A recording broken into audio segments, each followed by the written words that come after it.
사건 속 인물의 내면을 들여다보는 사건 몽타주 시간입니다. 오늘 사건 몽타주에서 살펴볼 인물, 바로 이 사람인데요. 이 인물에 대한 단서를 좀 살펴볼까요? 그는 5살 딸아이가 사라졌는데 20일이 지나서야 실종 신고를 했습니다. 하지만 이 실종 신고는 새빨간 거짓말이었고 그를 도운 조력자도 있었습니다. 실종 당시 경찰의 브리핑입니다. 그 어머니가 자기 어머님한테 자기 좀 데리러 오라. 그래가지고 거기를 데리러 갈 때 아이를 집에 놔두고 이렇게 갔던 겁니다. 그래서 그 아이가 그때 밖으로 나가더니 없어진 것이 확인됐습니다. 오늘 사건 몽타주의 주인공, 바로 고준희 양을 숨지게 하고 암매장한 친아버지 고 씨입니다. 오늘 사건 몽타주에서 살펴볼 인물은 지난 2017년 5살 고준희 양을 학대 끝에 숨지게 하고 시신을 암매장까지 했던 준희 양의 친아버지 고 씨입니다. 고 씨에 대한 집중 탐구를 도와주실 전문가 두 분을 모셨습니다. 이수정 경기대 범죄심리학과 교수, 그리고 박재일 경찰수사연수원 교수 오셨습니다. 안녕하세요. 네, 안녕하십니까. 네, 고준희 양의 친아버지 고 씨에 대해서 자세히 알아보기 전에 고 씨가 어떤 범행을 저질렀는지부터 짚어보겠습니다. 지난 2017년 12월 8일, 당시 36살이던 고 씨는 내연녀 이 씨와 함께 전북 전주에 있는 덕진경찰서를 찾았습니다. 20일 전 5살 난 딸 고준희 양이 사라져서 실종 신고를 하기 위해서였습니다. 그러나 경찰은 어린이의 어떤 흔적도 찾지 못했습니다. 알고 보니 아이가 사라졌다는 것은 거짓말이었던 겁니다. 경찰의 추궁 끝에 고 씨는 아이를 군산 야산에 버렸다고 범행을 자백했고, 준희 양은 실종 신고 22일 만에 싸늘한 주검으로 발견됐습니다. 결국 고 씨는 아이에게 학대를 일삼고 2017년 4월 거동과 호흡이 불편한 아이를 방치해서 사망에 이르게 한 혐의로 재판에 넘겨졌는데요. 지난해 대법원에서 징역 20년형을 확정받았습니다. 네, 5살 여자 어린이 실종 사건은 2017년 12월 실종 신고로부터 시작이 되었습니다. 박재일 교수, 네. 실종 신고가 들어오면 경찰에서는 주로 일반적으로 어떤 절차로 진행이 되죠? 네, 실종 신고가 접수가 되면 이제 위험군을 3개의 분류 체계를 가지고 나누고 있습니다. 그래서 네. 아동이나 또 자기 방어 능력이 좀 부족한 영역에 있는 뭐 여성, 아동 뭐 이렇게 되면 고위험군으로 분류를 하고 있습니다. 그래서 네. 고위험군으로 분류가 되면 여청 기능, 또 형사 기능 또는 지역 경찰 기능, 가용 경력 총동원해서 일단 네. 수색을 하게 되는 거죠. 그리고는 수색 과정에서 이제 대상자, 피해 아동 또는 피해 실종자가 생활 반응들을 보이지 않으면 이제 본격적인 수사 시스템으로 전환되는 이런 상황입니다. 네네. 네.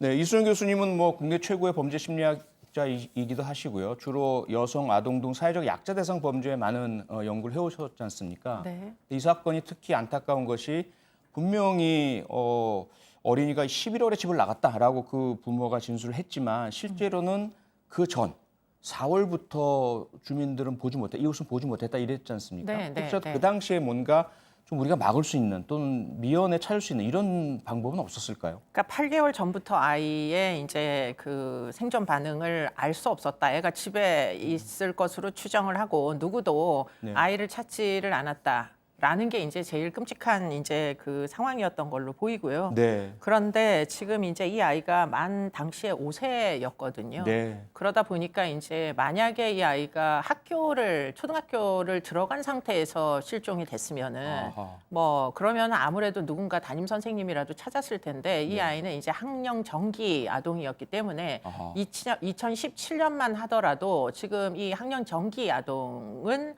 사실은 확인을 할 길이 없었습니다. 아, 지금은 네. 도입됐지만 그 당시에 그런 시스템이 도입이 안 돼 있었죠. 네, 지금은 이제 이 아동 행복 시스템이라는 게 보건복지부에 있어가지고요. 네. 그러니까 아이들을 제때에 이제 예방 접종을 하는지, 그리고는 또 여러 가지 이제 아이들에 대한 뭐 양육 수단 같은 게 있기 때문에 네. 어린이집에 제때 뭐 나가게 되면 그것이 다 전산상에 이제 입력이 되지 않습니까? 그렇기 그렇죠. 때문에 네. 사실은 지금은 이제 빅데이터 분석 방법으로 고위험 아동, 네. 아동 학대 고위험 아동은 지자체 단위에서 지금 확인을 할 길이 열렸습니다. 그런데 네. 이제 그 당시만 하더라도 이게 2017년도 사건이다 보니까 그때는 이러한 어떤 전산망이 구축이 안 돼 있어가지고 네. 사실은 굉장히 장기로 집안에서 사라졌는데 그 아이가 사실은 집안에서 사라진 8개월 이후에 이제 실종 신고가 되는 네. 이런 끔찍한 결과를 낳았죠. 예. 네.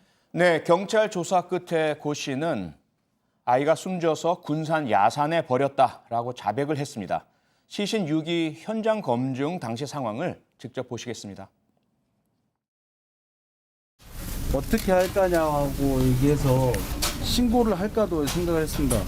그리고 묻어주는 방법, 이런 방법 사이에서 결론을 못 짓고 밤이 돼서야 이제 모르겠어요. 그 과정이 어떻게 있는가 모르겠는데 서로 불안하고 힘든 상황이라 저도 결론이 났다고는 생각을 안 했거든요. 모르겠어요. 저는 기억이 안 나는데 가방 하나 갖고 온 걸로 봐서 이제 가는구나 하는 생각을 했습니다.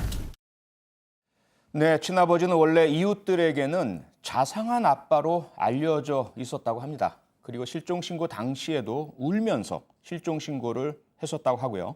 그런데 이 모든 것들은 거짓된 연기로 드러났습니다. 심지어 아이를 유기한 후에는 마치 아이가 살아있는 것처럼 위장을 하기도 했고요. 박재일 교수, 이런 점을 어떻게 봐야 할까요? 네, 현장에서 뭐 범죄자들을 조사하다 보면 기본적으로 이제 범죄 연관성을 은폐하기 위한 거짓말들을 많이 하고 있습니다. 네. 그래서 통계상으로는 50%지만 현장에서 일하는 저희들 입장에서는 거의 뭐 90% 이상의 범죄자들이 일단은 부인하고 거짓말한다 이렇게 하고 있습니다. 그다음에 특히나 아동 학대와 같은 이런 밀행성이 있는 학대 범죄들은 더욱더 자신의 범죄 연관성을 떨어뜨리려고 하는 이런 노력들이 많이 있을 거라고 봅니다. 그래서 네. 주변에 뭐 CCTV에 아이 실종 관련해서 크게 상심해하는 장면들을 남기거나 또는 뭐 양육비를 송금하거나 머리카락을 일부러 남기거나 하는 것들은 전부 다 같은 맥락에서 볼 수 있을 거라고 생각합니다. 네, 이수영 교수님, 네. 그런데 일반적으로 범죄자들이 뭐 거짓말하고 자기 죄책 줄이기 위해서 그런 거짓 진술하는 것들이야 뭐 일상적으로 보고 있지만 네, 네, 네. 지금 이 사건은 좀 특이한 게 심지어 이 고 씨는 아이의 시신을 안매장하고 나서 10시간이 지난 뒤에 자신의 SNS에다가 종이 모형 경품 당첨됐다고 즐거워하는 게시물을 올리기도 하고요. 네. 그 다음 날에도 자신이 만든 건담 종이 모형을 자랑하는 글을 올리기도 했는데요. 좀 일상적인 범죄자들의 거짓말하고는 좀 달라 보이지 않습니까? 네, 뭐 상당히 좀 차이가 있어 보인다 이런 생각이 드는 것이 사실은 아동학대 사건의 본질이 다르기 때문입니다. 아하. 아동학대를 하다가 결국 아이가 사망하는 지경에 이르는 사건들은 네. 대부분 어떻게 보면은 극단적인 결말을 예견합니다. 네. 아이들이 굉장히 아파가거든요. 예. 그렇기 때문에 혈색도 나빠지고 온몸에 멍이 들고 결국 이 이제 고준희 양도 다리가 밟혀가지고 걷지를 못했다고 해요. 마지막 예. 순간에는. 네. 그 정도로 아이가 거동이 불편하고 죽어가는 과정이 이 부모, 학대하는 부모들 눈에도 띄는 거죠. 네. 그러니까 그런 과정 중에 본인이 극단적인 결말을 피하기 위한 어떤 예정된 결말을 피하기 위한 여러 가지 장치들을 합니다. 아하. 그래서 위장을 하는 장치 중에 지금 말씀하신 SNS에다가 뭐 굉장히 자상한 아버지인 양 어떤 제스처를 한다거나 지금 이제 입증은 안 됐지만 고유정 사건에서도 전처 이제 그 자식 네. 뭐 그 남편의 이제 친자가 이제 뭐 어떻게 극단적인 결말이 났을 때도 자신의 SNS에다가 뭐 굉장히 좋은 엄마처럼 행복한 가정인 것처럼 이렇게 위장하는 글을 올리기도 하고 그랬죠. 예, 예. 뭐 그런 것들이 일반적으로 나타나는 이제 어떤 징후다. 그리고는 그러나 그럼에도 불구하고 수사기관에서 네. 일단 분명하게 의지를 가져야 되는 건 거짓말 탐지기를 대부분 거부합니다. 네. 이런 분들은 아하. 그렇기 때문에 최면 수사나 거짓말 탐지기를 거부하는 경우에는 뭔가 숨기려고 하는 게 있겠구나라고 좀 염두에 두시는 게 네. 수사의 방향을 설정하는 데는 매우 도움이 될 것이다 이렇게 얘기할 수 있겠습니다. 네네. 박재일 교수, 그런데 이 사건은 결과적으로 부검을 통해서 네. 그 고준희 양의 시신에 대한 부검 결과 학대 치사라는 결론이 도달했지 않습니까? 네. 그런데 조금 궁금한 게 2017년 4월에 사실상 살해하고 유기한 것으로 보이는데요. 네. 8개월이 지나서야 시신이 발견됐잖아요. 네, 네. 그런데도 어떻게 부검이 가능한 시신 상태였을까요? 네, 말씀하신 대로 8개월 만에 이제 시신이 발견돼서 부검을 실행을 했습니다. 법인류학 영역에서 시신의 부패 시간을 산출하는 척도 중에 캐스퍼의 법칙이라는 게 있습니다. 네. 1대 2대 8이라는 건데 네. 정상 상황에서 일주일 동안이라는 기간에 시신이 부패되면 물 속에서는 2주 2배가 걸리고 또 매장에 쓸 경우에는 8배가 걸린다는 것이 아하. 캐스퍼의 법칙이라고 할 수 있겠습니다. 그래서 보면 예. 물론 1대 2대 8 이외에도 뭐 날씨, 토양, 습도, 환경 많은 영향들을 받고 있지만 이 상황에서는 이 케이스에서는 뭐 시신이 뭐 수건으로 감싸진 상태로 매장이 됐거나 뭐 이런 특성들이 있어서 예. 부검이 가능하고 또 그 골절상 이외에 이제 네. 피부에 남아 있던 상처 흔적들 이런 것들이 아하. 적발됐던 걸로 알려져 있습니다. 네네. 예, 아이는 2017년 1월부터 친어머니 품을 떠나서 친아버지인 고 씨 손에 길러졌습니다. 아이는 이때부터 고 씨로부터 지속적인 폭행과 학대를 받다가 결국은 숨진 것으로 드러났습니다. 고 씨의 말을 직접 들어보시겠습니다. 여기서 밥을 주면 고개를 돌려요. 고개를 돌리고 도망 다니고 하면 엉덩이를 이 정도 때립니다. 그냥. 예. 이제 나중에는 이제 이쪽을 밟겠습니다. 이제 나중에 다리가 부어오르는 거 보고 제가 되게 심하게 밟았다고 생각했습니다. 2차례에서 3차례 정도 밟았습니다. 처음에는 되게 심하게 밟은 거고 그 다음에는 좀 이렇게 들어갔습니다. 그럼 처음에 되게 심할 때가. 네, 앞서 이수영 교수님께서 생애 마지막 순간에 다리를 심하게 밟혔다라는 말씀도 해주셨고요. 지금 영상에서도 그러한 장면이 나오는데요. 왜 그럼 아이의 발을 그렇게 밟았느냐라고 하니까 밥을 잘 먹지 않고 내연녀를 힘들게 해서 그랬다. 도대체가 잘 이해가 안 갑니다. 어떻게 이해를 해야 될까요? 네, 그러니까 아동 학대의 가해자들 뭐 상당 부분 이제 뭐 가정 폭력을 포함해서 네. 가족에게 친족에게 이렇게까지 끔찍한 폭행을 하는 사람들은 네. 일단은 그 피해자들을 동등한 인격체로 일단 보지 않습니다. 예. 그리고 이제 집 안에서 굉장히 어떤 가부장적인 타이트한 그 규칙을 정해놓고 네. 거기에 이제 순응하지 않으면은 일종의 이제 징벌을 본인이 줄 수 있는 입장이라고 생각을 하는 거죠. 예. 그러다 보니까 지금 이 아버지 같은 경우에도 아이는 밥맛이 없으면 밥을 잘 안 먹을 수 있는 거잖아요. 그런데 그렇죠. 밥을 잘 안 먹는다는 게 일종의 이제 체벌을 해야 되는 고의적인 잘못을 저지른 것처럼 착각을 하는 겁니다. 예. 그래서 결국에는 아주 심한 이제 폭행을 하고 그 끝에 갈비뼈가 3대나 이제 부러지는, 그래서 아마 사망한 것으로 추정이 되는데요. 네. 그런 이제 뭐 과정이 진행이 되는 게 뭐 상당히 어떻게 보면은 가장 죄질이 안 좋은 타입이다 이렇게도 볼 수 있고요. 지금 예. 말씀하시는 고 씨의 여러 가지 이제 어떤 진술의 태도로 보면 별반 정서적 개입이 전혀 되어 있지 않은 것들을 알 수 있잖아요. 네. 죄의식이 있으면 저런 식으로 담담하게 이야기하기는 굉장히 어려울 겁니다. 그러니까요. 그런데 이제 이 아이가 그러면 이 아버지의 이렇게 그 명령을 왜 그럼 수능을 잘 못했느냐,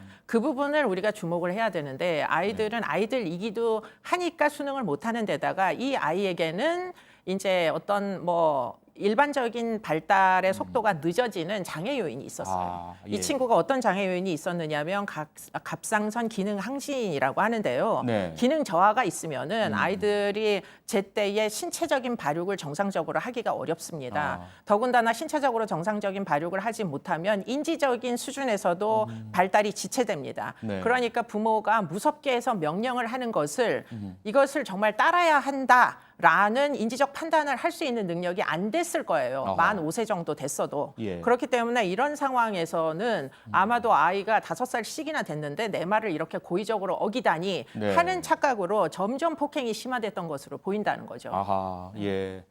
같은 맥락인 것 같은데, 박재일 교수. 네. 당시에 지금 이수영 교수님 말씀 주셨지만 이 고준희 양이 네. 갑상선 기능 저하증을 앓고 있었습니다. 네. 거기에다가 대상포진 증세까지 나타나서 네. 병원에 꼭 가야만 하는 상태였거든요. 네. 그런데도 불구하고 이 아버지가 병원에 안 데려갔고요. 네. 왜 안 데려갔느냐라고 했더니 병원에 가면 학대한 것이 들킬까 봐 안 들어갔다. 네. 이 도대체가 물론 이제 이수영 교수님께서 자녀를 인격체로 대하지 않았다라는 그런 어떤 가정 폭력이나 아동 학대범의 동등한 특징, 일반적 특징을 말씀 주셨지만 어떻게 박재일 교수는 해석을 합니까?